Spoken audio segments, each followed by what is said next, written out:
My name is Daniel Landau. I'm an artist and a scientist based in Tel Aviv.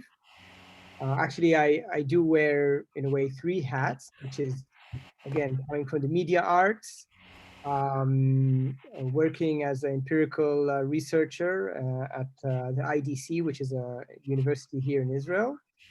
But I also have extensive experience in Israeli startup scene. So a lot of work in industry, which led to a very interesting project I'm working on right now with INSEAD, which we won't have much time unless the theme of education kind of trickles in.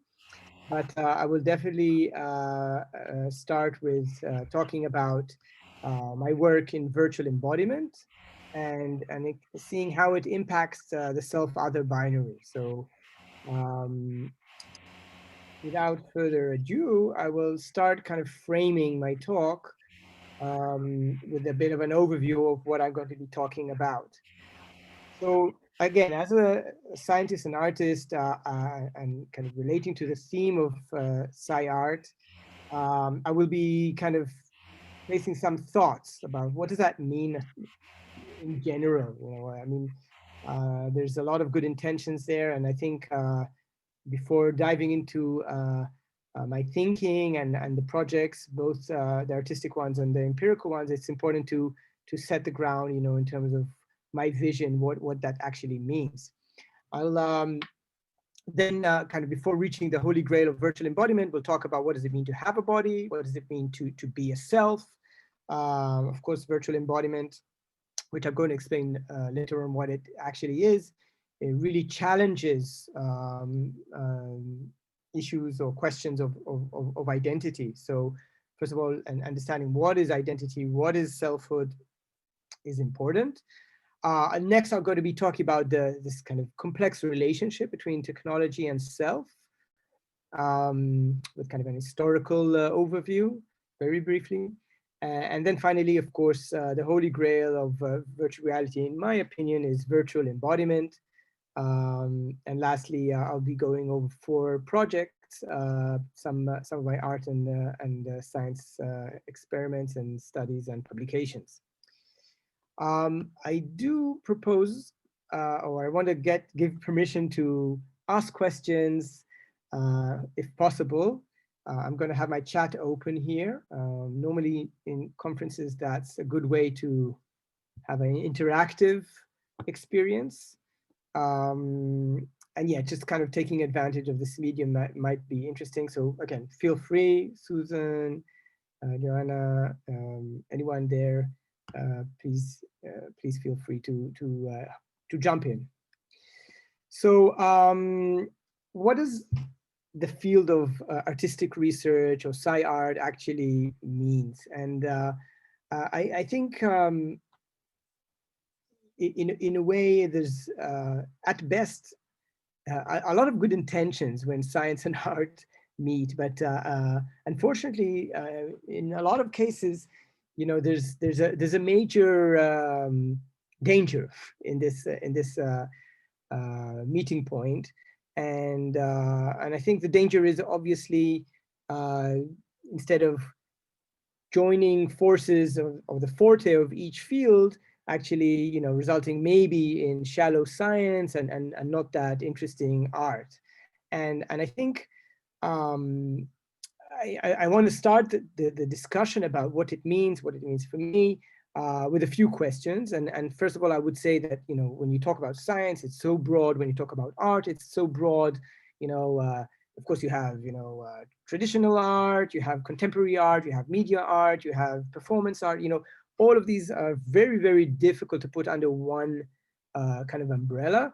But nevertheless, I'd like to kind of pose a few questions and maybe give a glimpse of some of my thoughts about what it actually means. So first question would be, do art and science share similar intrinsic motivations? We can both agree, or all of us can agree, that an important aspect of both is kind of observation, right? You look at the world and you respond.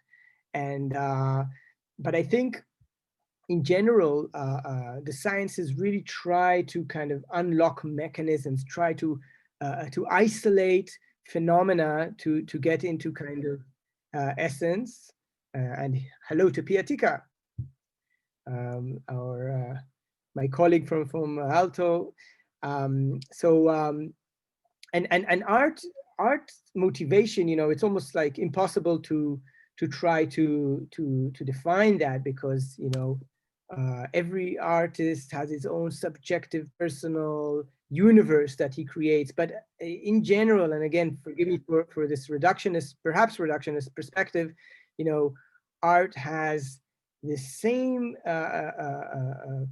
role of observing, responding, but also commenting, you know, and in commenting you have also critique, and in that sense, you know, in terms of looking for understanding the world and finding its truths, I know that science is also, you know, the idea of science looking for truth has been expanded in the 20th century. There are many truths, but still there's this almost kind of finding the logic, the method, the theory, where in art, you know, I think it's much more inclusive, much more broader, and enables the subjective a more important place.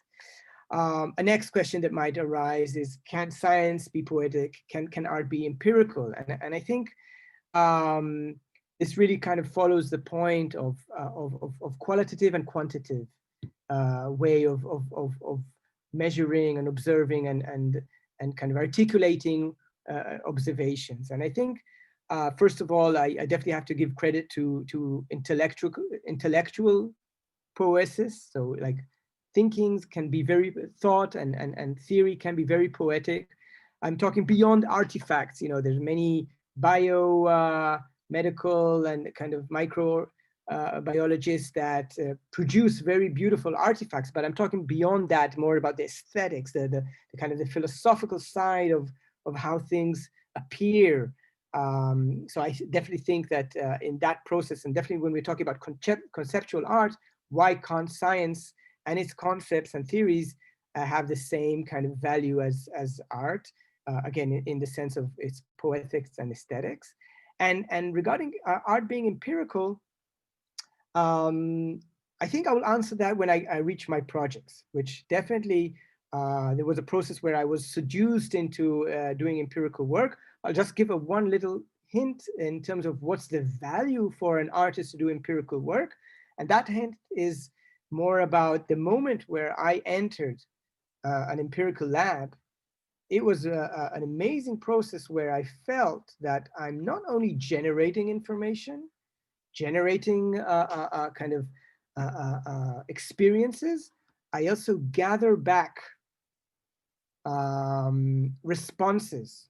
So it's kind of, for me, the empirical aspect made my artistic practice kind of a bi-directional one. It's not just reading the critiques or talking to audience in artist talk, kind of exhibition artist talks. It's really kind of carefully listening. What was the impact of my work?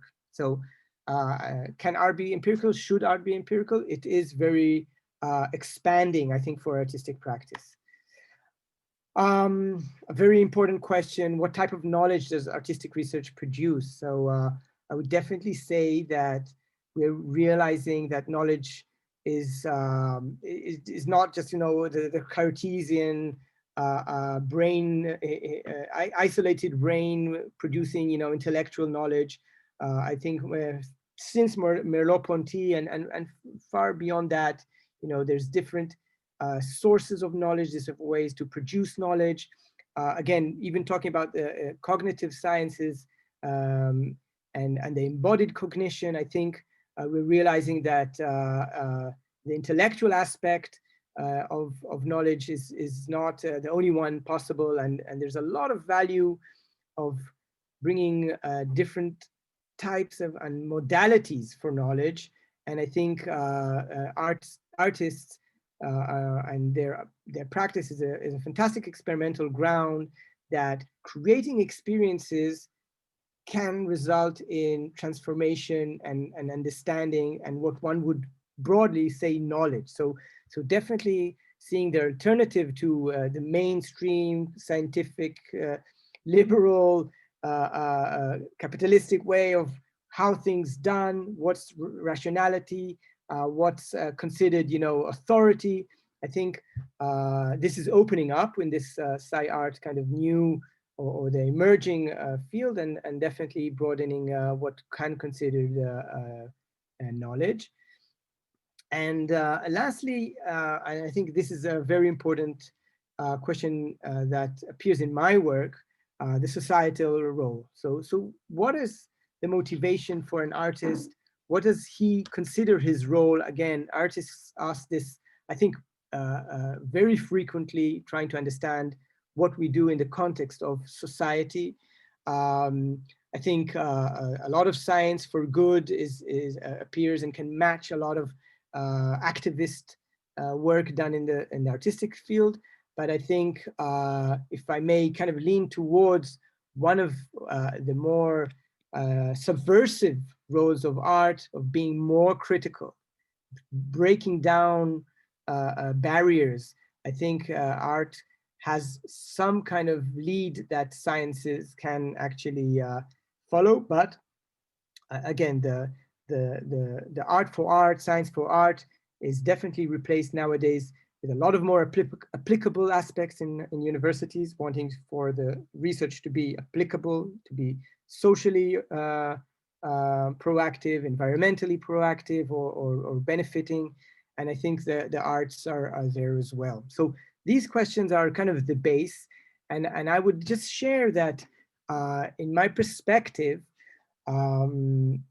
again, putting forward the danger, a lot of artists from day one in their practice get inspired by theory, inspired by scientific kind of thinking, but unless you go the whole way, so it's like a tango, it's like a conversation, it's a language. I might know a few words in Spanish. I can go and say, go to a grocery store and sound friendly, but that won't be a conversation. And I think the base to understand where this kind of hybrid discipline starts to make sense is if both sides speak the language. And I think that takes time. There's no 3-hour cassette that you speak Spanish. It takes whatever it takes. And same goes for an artist to know more about scientific practices. How do you run an experiment? How do you design an experiment? How do you analyze the data? How do you ask a research question? This is a fantastic focusing process, I think, for artists in a certain point in their career. There's definitely stages where you need to master your technique, explore your expression, a lot of questions of identity in terms of your materials. But if you are seduced into this kind of world of science and art, you have to go the whole way and at least partly invest significant time in the other side, and then meaningful work can come through. Any questions here? No. Okay. Let's continue. So I can generalize that science perhaps has to do more with mechanisms, and art maybe can have more impact on meaning. So if there's COVID-19 and I want to find a vaccine, I'll probably go to the scientists who will analyze, test, and produce the vaccine. But if I want to know more about what does it mean for a society that's moving to Zoom and socially distancing, perhaps art might have a lot of insights there. So let's move on. Virtual embodiment, it really deals with, or it's important to understand the basic notion of embodiment, which means what does it mean to have a body? And I think we, of course, take it for granted. We have a body with all its senses, but there's a lot of suppressing elements for us to kind of feel the body or not feel the body. So, for example, until I won't say, feel your backside touch the chair, none of us notice that. But until I say that, suddenly you are able to feel that. And that means that being aware of your body is not just a binary, I have a body or do not have a body. It's kind of a continuum. You probably would feel your body more when you have a flu or COVID. If you start coughing, you are aware of the body because it's not functioning well. Or when you're making love, right? That's your senses are working, and then you feel your body. But when you're reading a book or looking at the screen, there is a very strong sense of disembodiment, which is a fantastic theme that I will not touch upon.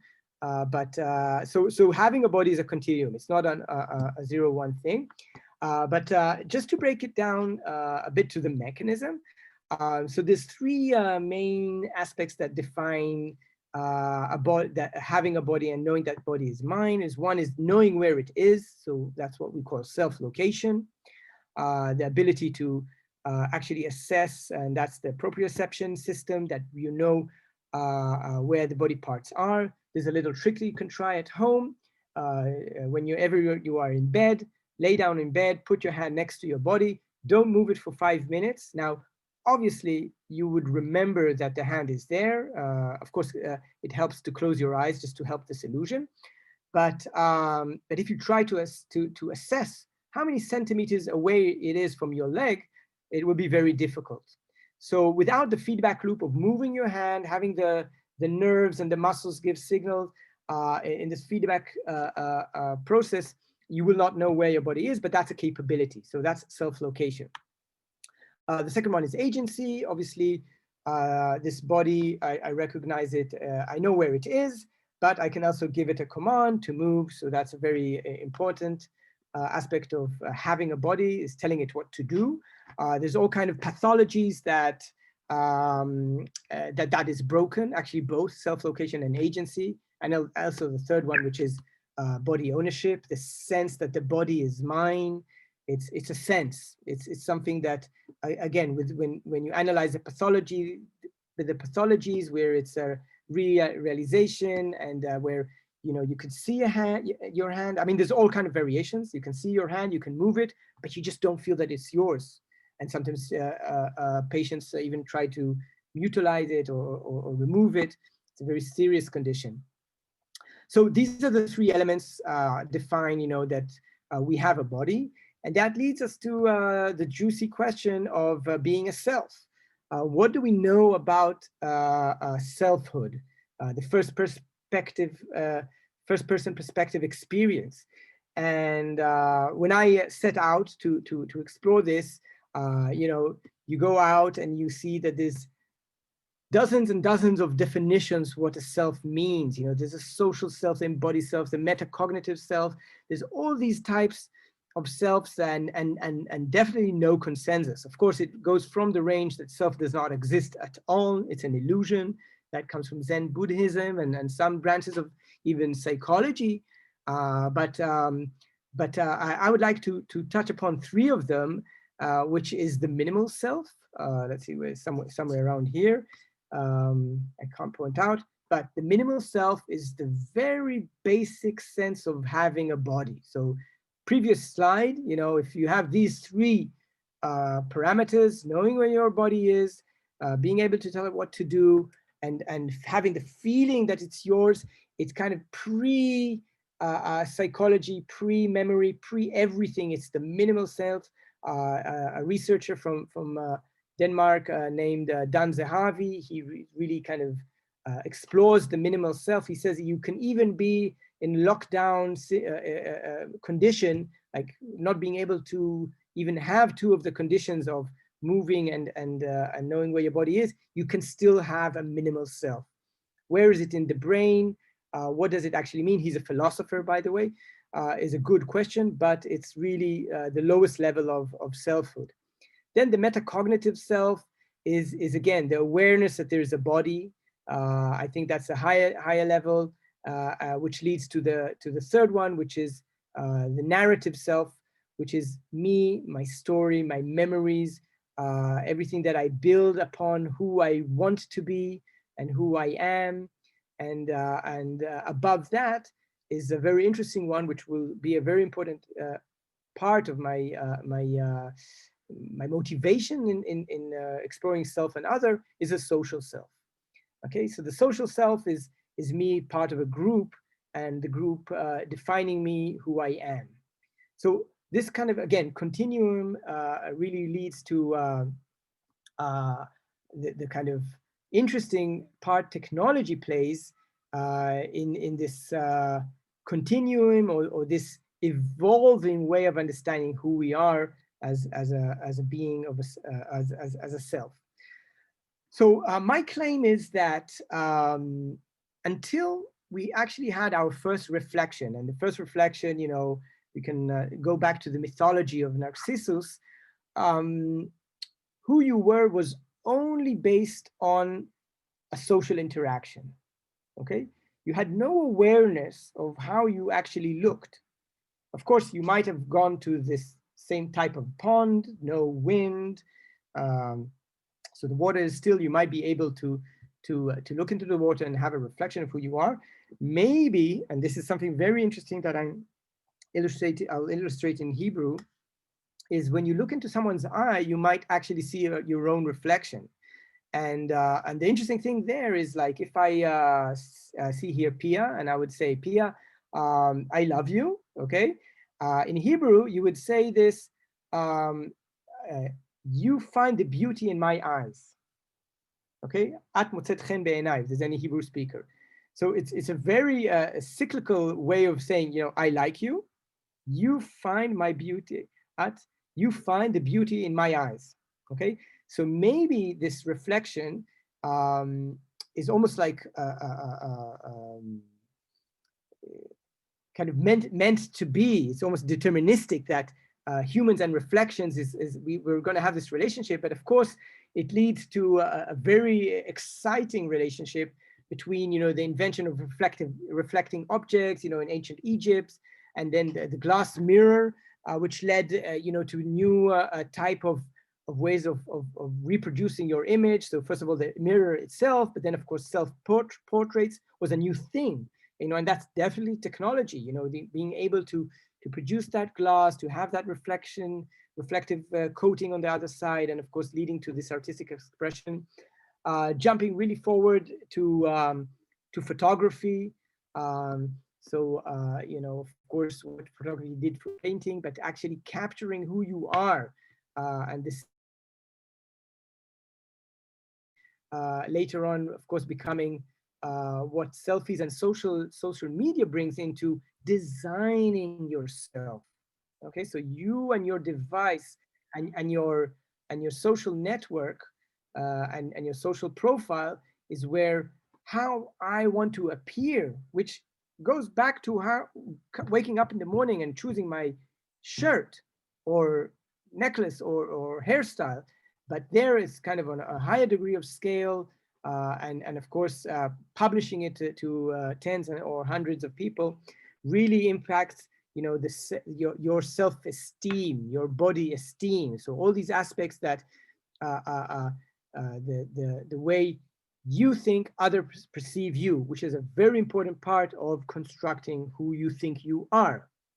So all these technologies really are kind of doing this inside out process. So suppose, you know, we would live in the world prior to, you know, these reflective technologies, you know, maybe we wouldn't care so much how we look like. Maybe we were more, you know, social in the sense that this acknowledgement from the surrounding comes as opposed to this, you know, acknowledgement that we get from, you know, our forward-facing camera. That's almost like this attention that technology gives, which of course is not the same as, you know, a compassionate listener.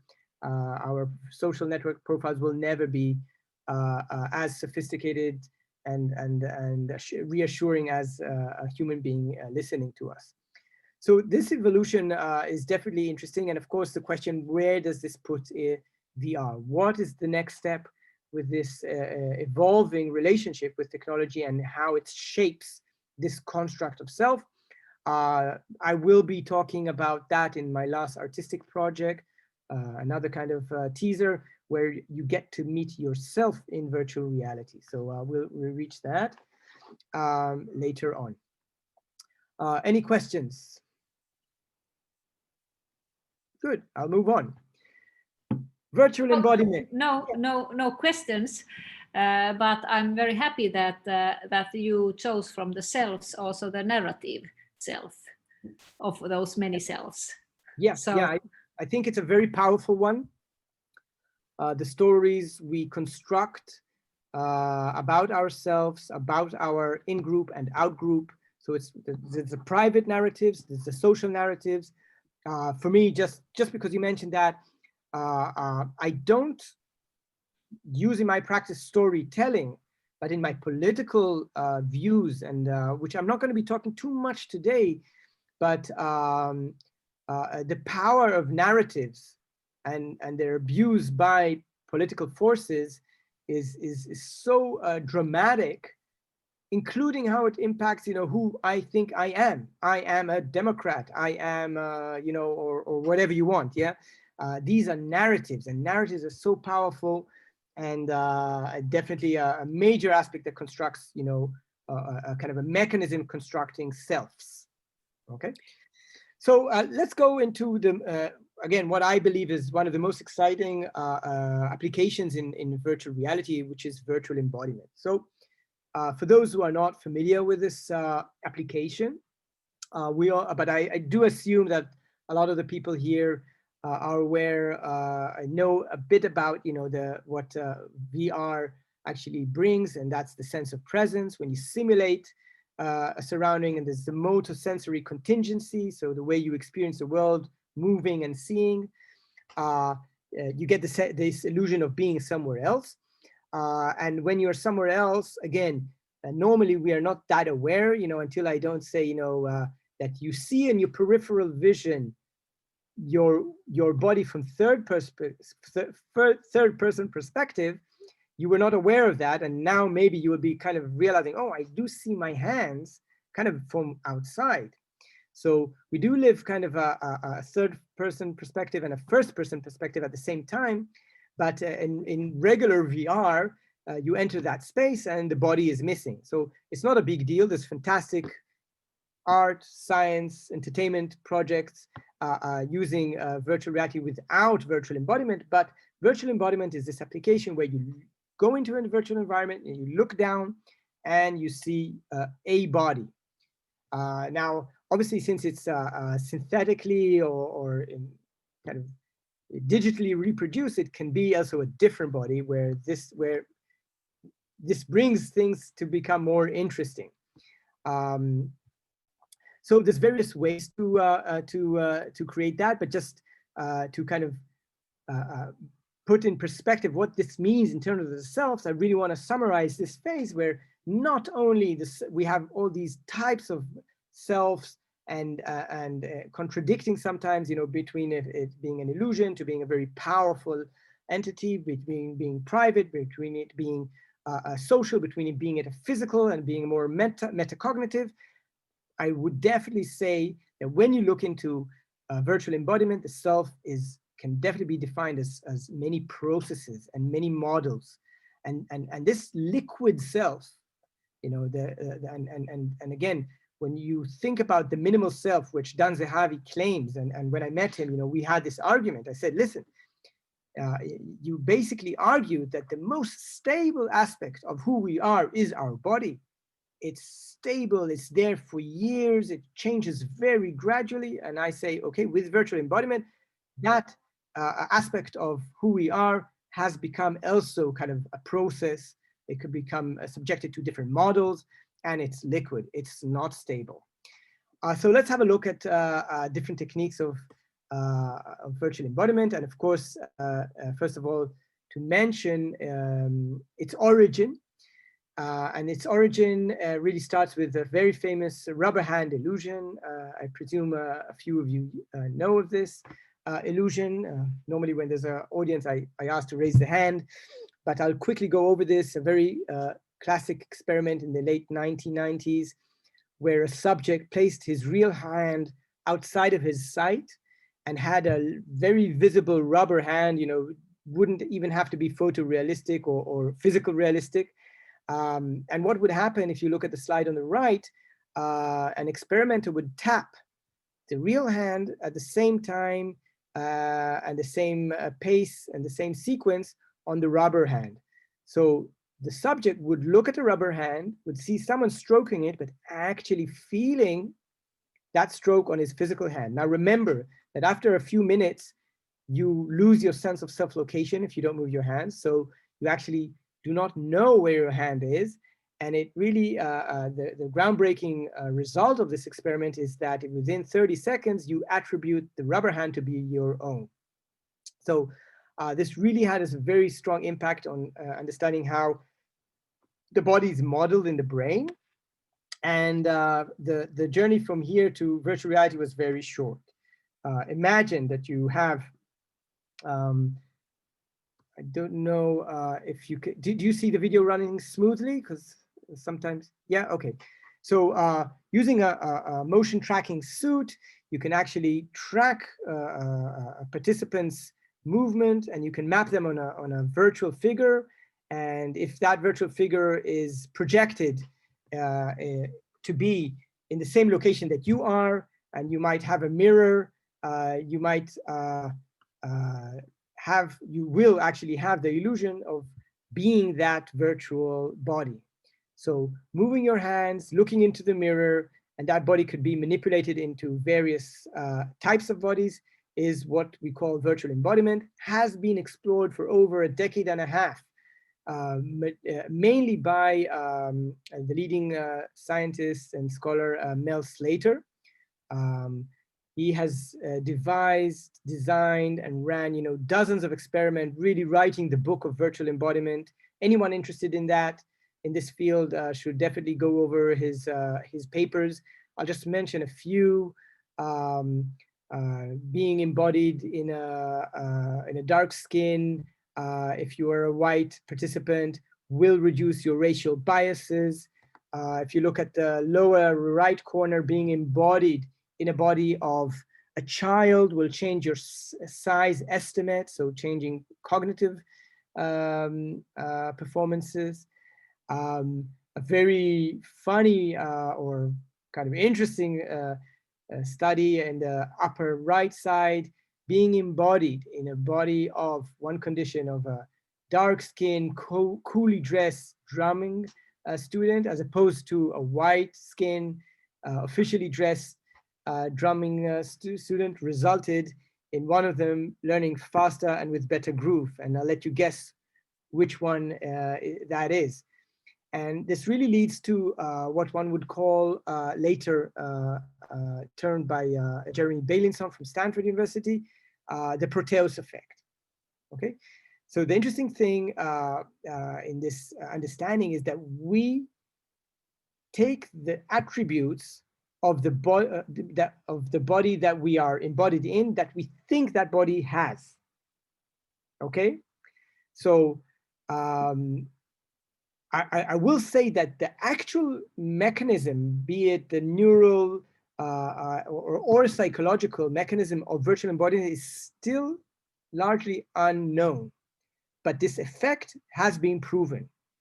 If you are embodied in a body, you will take upon its traits and attributes according to the stereotypes you have towards that body. Now, how does that explain you learning a drumming sequence better, or having a better groove, or learning faster? We still do not know, but that has been empirically proved. The last one is a very funny one. Participants were embodied in a purple figure with a tail for a long period of time.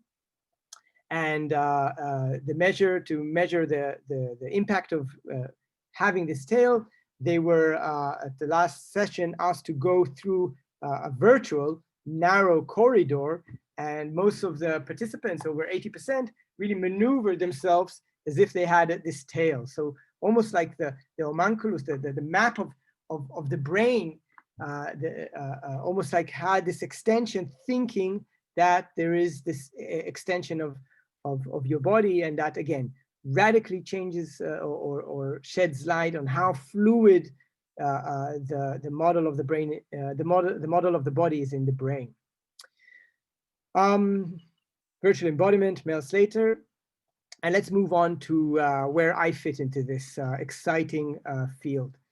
Let's look at the time. So that was 2014, entering Professor Doron Friedman's lab in the IDC, the university. I was this artist in residence. The lab was dealing with, or is still dealing with, two main technologies, virtual reality and brain-computer interface. Everybody here that is doing VR knows that 2014 was really the early days. It was kind of the beginning of the third wave of VR, but still the devices were very, very low resolution, slightly expensive. Capturing devices were not really there. But as a media artist, working a lot with video, I wanted to explore first-person perspective film, virtual 360 video, or what later would be 180-degree first-person perspective. So I started doing my reading about the rubber hand, reading about Mel Slater's experiments, and decided to devise a technique for virtual embodiment using, again, 180-degree videography. So I set out to do this experiment. It actually started almost as from the beginning as a science and art hybrid project. I really wanted to experiment. It was exploratory. So the research question was, would people report, that the body that they see in virtual reality is their own? So I really wanted to really establish, the illusion. So what was done with the rubber hand, what was done with expensive full body tracking suits can be reproduced with my technique. So I set out to do this. Let me play back a short video just to kind of give you an overview of what was going on there, and then we'll go into details. Do you hear audio?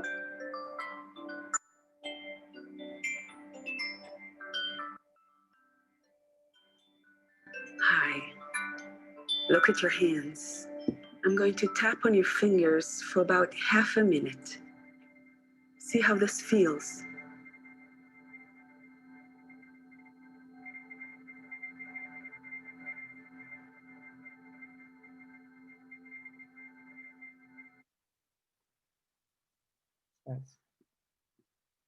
That stopped. So let's go to plan B and open it from my drive. And then I'll stop sharing and reshare it from my player.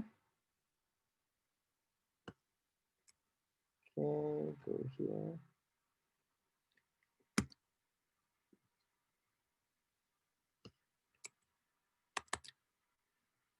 Okay, so let's see.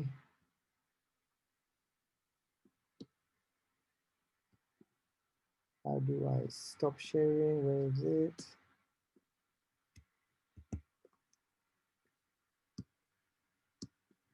Okay, I'm trying to find the button. Okay, here, stop sharing. And I'm going to reshare QuickTime Player. And do you hear sound?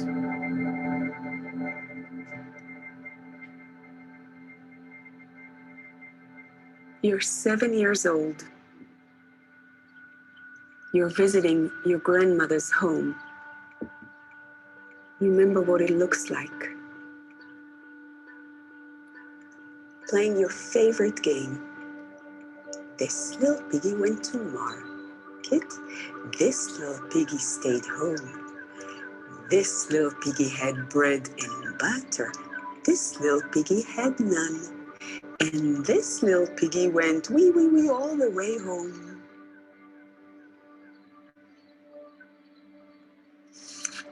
Please hold this picture.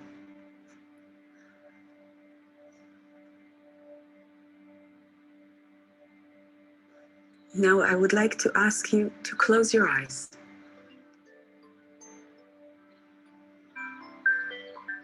Now open your eyes. Let's continue. Hi, look at your hands. I'm going to tap on your fingers for about half a minute.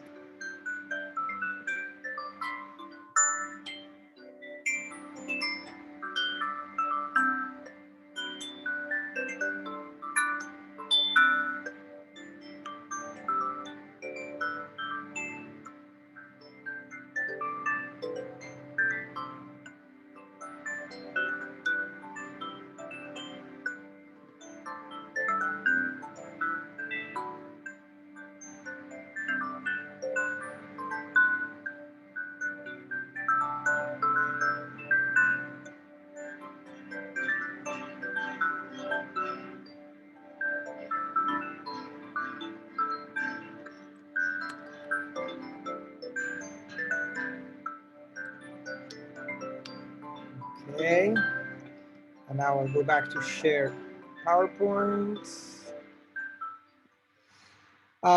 So I devised an experiment, putting participants in the body of a 7, 25, and 80-year-old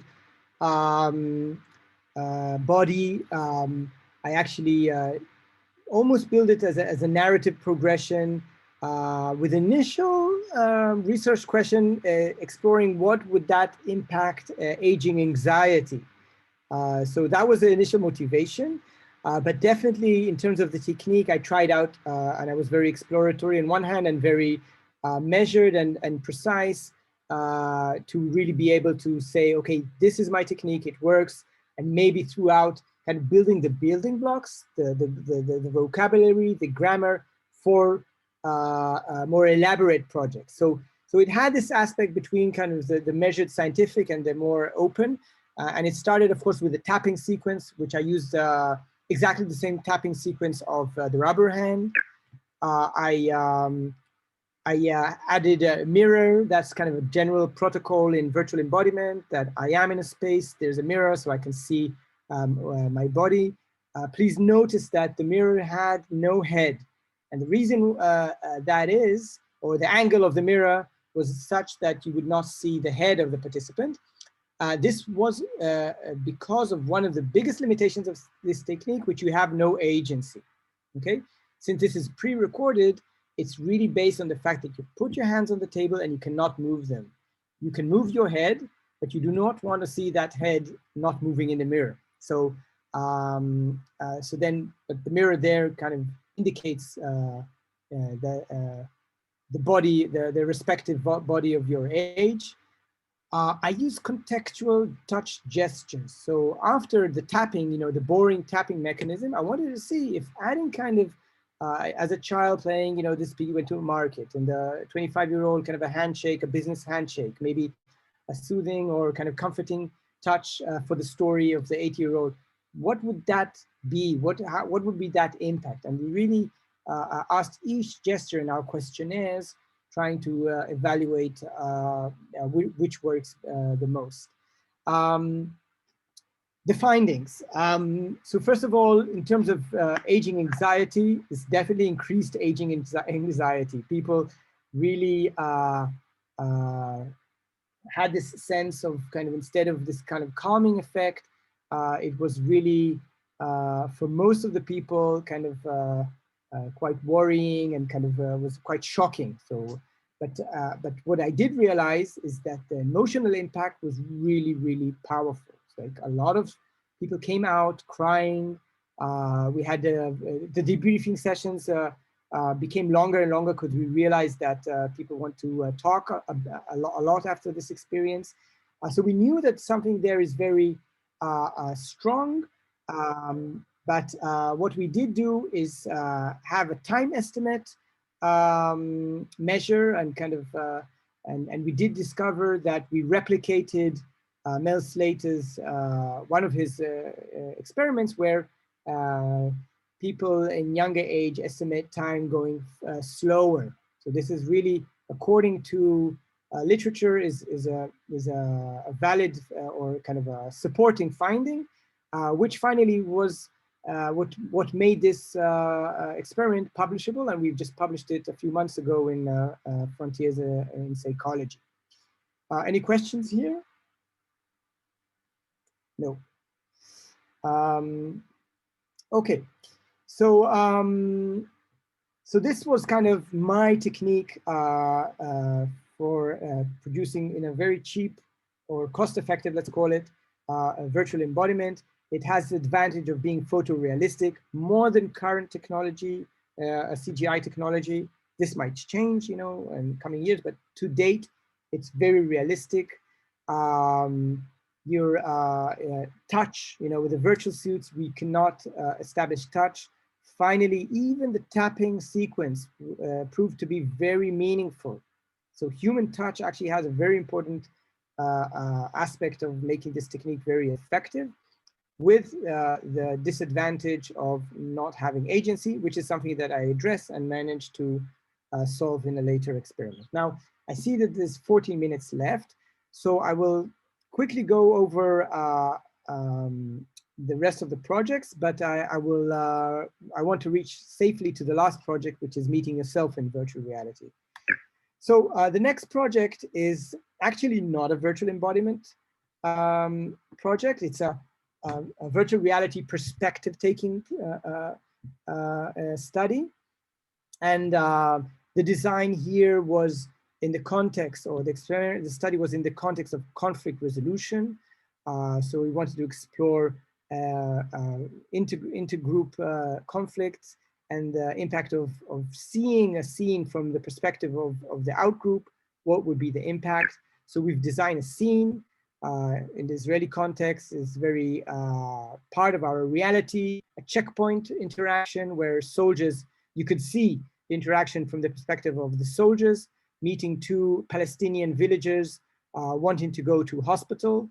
You can see it from the other side, the villagers, the woman is pregnant, so they need to go urgently to the hospital.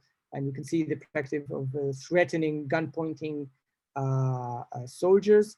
And we had a control group seeing it from a neutral perspective, okay? The scene is 2 minutes long, and it culminates into this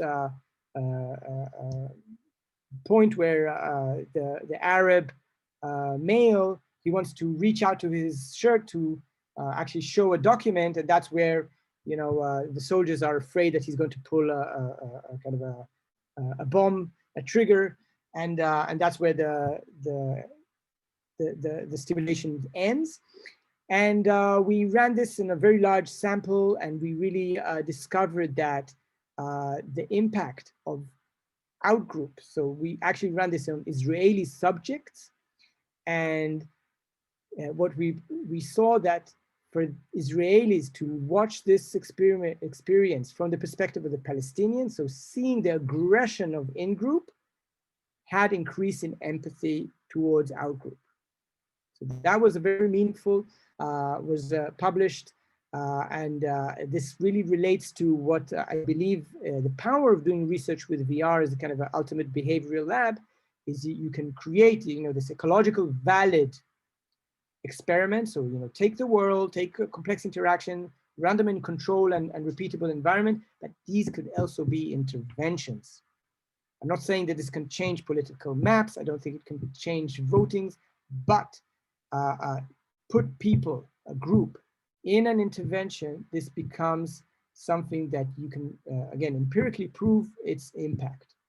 And one of the examples where this is used, again, Mel Slater produced a kind of a program for violent men in Barcelona, where they go through this being embodied in the body of a woman and experiencing a hostile and violent scene with a man basically being aggressive towards the offender, again, being embodied in the body of a woman. And this, again, my findings here that even with perspective taking and non-virtual embodiment, this actually works.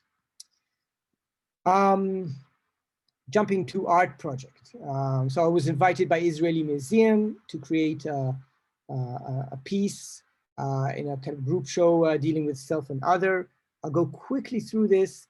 It's a very simple setup, but there's a lot to talk about it, but I'll touch upon the method and some of the findings. Because this also, although it was an art project, but there was very interesting kind of conclusions coming out of it. So I grew up in a neighborhood in Jerusalem where it was a kind of a suburban neighborhood, and 300 meters in front of it was an Arab village. And I'll just summarize and say that, you know, growing up in this environment really puzzled me. You know, how could two communities live so near and be so far apart? And there was definitely a growing gap throughout the years. So before the first Intifada, that first uprising, I would go there. I would have social connections. I wouldn't say friends, but you know, you could go there. There was kids that I was talking to. But as the years went by, and of course, due to political reasons, this was basically two communities totally apart. So I wanted to do a very naive process and recreate, you know, one living room comprised of these two living rooms, the Arab and the Jewish one, and let people coming into the gallery space basically meet the family members. So I had these VR headsets.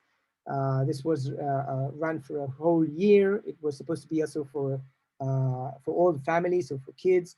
So I had to have a very kind of successful solution for experiencing the VR. So I created this enclosures with the handles. But I'll introduce the family members. This is the Avidan Levi family. So ultra religious. We had this kind of face-to-face encounter. This is how I this kind of replica of their home in the gallery. This is Raji Sabatin from the Arab village, what one would call hostile. There's a lot of political unrest there. And I created his living room as well in the gallery space. And again, this ran for an entire year. It had a different type of social impact. It created quite a lot of media attention, and I conducted many meetings in the gallery. So for me, having this space was an opportunity to bring people into the space and create discussion and conversation and hearing each other. The scope, we don't have the opportunity, but I'll just say that one of the aspects that I wanted to highlight is that a lot of the Israelis come from Arab origin countries. So Arab culture, the food, the music, the language is actually for almost more than, or I would say more than half of Israelis is very familiar. And that impact was definitely apparent. A lot of Israelis which saw the Arab as the other, by entering his living room, by both the limited physical one, but also the more immersive virtual one, and hearing them talk is something they would never do, and that impact was definitely apparent. So when I kind of documented some of the impacts, it's exactly the same as my grandparents' house, an Israeli family would say, and I hear the same music, I relate to the same things that they mentioned, and that was one of the most important aspects for me doing this art exhibition. So we have 6 minutes to talk about the last art and science project, and this is SelfStudy.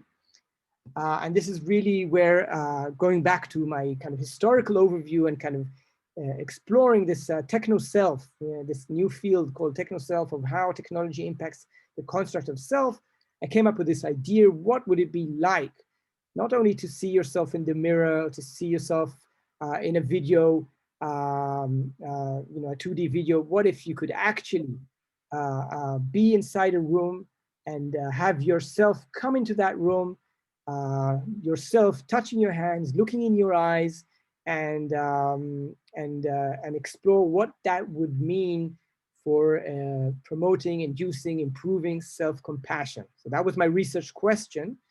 I'll quickly go through the design of the experiment to show you how I did this. I did this in collaboration with Maya Magnat, and Doron Friedman, and more researchers, but it went as following. We had 2 sessions. The first one was participants came for a recording session. The sessions were 3 weeks apart, so I had time to edit the recording session, and it went as following. So we had P's, participant, experimenter, and confederate. the confederate was me, we were all wearing these special jackets. Notice that the hands around the armor, the hands, there's this extra bit of cloth which we can cover the hands. Soon you'll understand why. So I would sit behind the camera, basically being filmed as a first person with the first person perspective with my hands covered. The participant and the experimenter would do a mirror game. So this is kind of teaching the participant a specific sequence. The participant would sit in front of the confederate, would place his hands, look into the lens, and then we would ask the participant to go and sit behind the camera and do the same mirror game with Maya. Okay, I will just say, don't worry if you don't get all the details. It's quite complicated, but it's just to give you a sense of what happened in the first session. You were filmed from third person perspective, as opposed from the perspective of the camera, but then also from the first person perspective. Okay. Second session, after I did some editing and manipulation, you put the headset, and the first thing you saw Maya, and you saw her leading the mirror game sequence, and she would ask you to follow her moves, and you would do that in sync with your recorded mirror game. So this is a way to virtually embody you in your own body with your hands exposed. So you move your hands. This is how I solved the agency problem, okay? Inspired by Machine to Be Another, they've done that as well. I've done it here in a controlled environment. So for the first bit of this experience, you are putting the headset and you are embodied in your body. You see your own hands. You believe that the body you see is yours. Next, Maya goes out of the room, and next the door opens and you see yourself entering the room. Now notice here, your hands are covered. Here I do a body swap. Actually, the body that kind of you would see if you look downwards would not be your body, but you would not notice that because your hands are covered and you see yourself come in. Then yourself sits in front of you, yourself touches your hand. That's where the experimenter touches the hand at the same time. And I played back a very prominent and kind of well documented self-compassion intervention by Christine Neff. So it's kind of a 3-minute self-compassion where she goes through a few phases. It's not so important right now what it is. And I wanted to explore, will hearing this intervention with a stranger as opposed to with yourself result in stronger self-compassion? And the idea there is a bit from almost like tantric practices, where like looking into the eyes as a very powerful, or gazing technique, let's call it. The results were very complex. We're analyzing right now, but I will just say that what we did find that age had a very strong factor. So for older people, it was much more difficult to accept this as a kind of a positive experience. As for younger people, it was much more positive. But this is now under analysis, and we hope to publish this very, very soon. So this is self-study. I'm exactly on time, leaving 30 seconds for questions. But if there's one good question, please feel free. Otherwise, I'll hand it over to the next talk.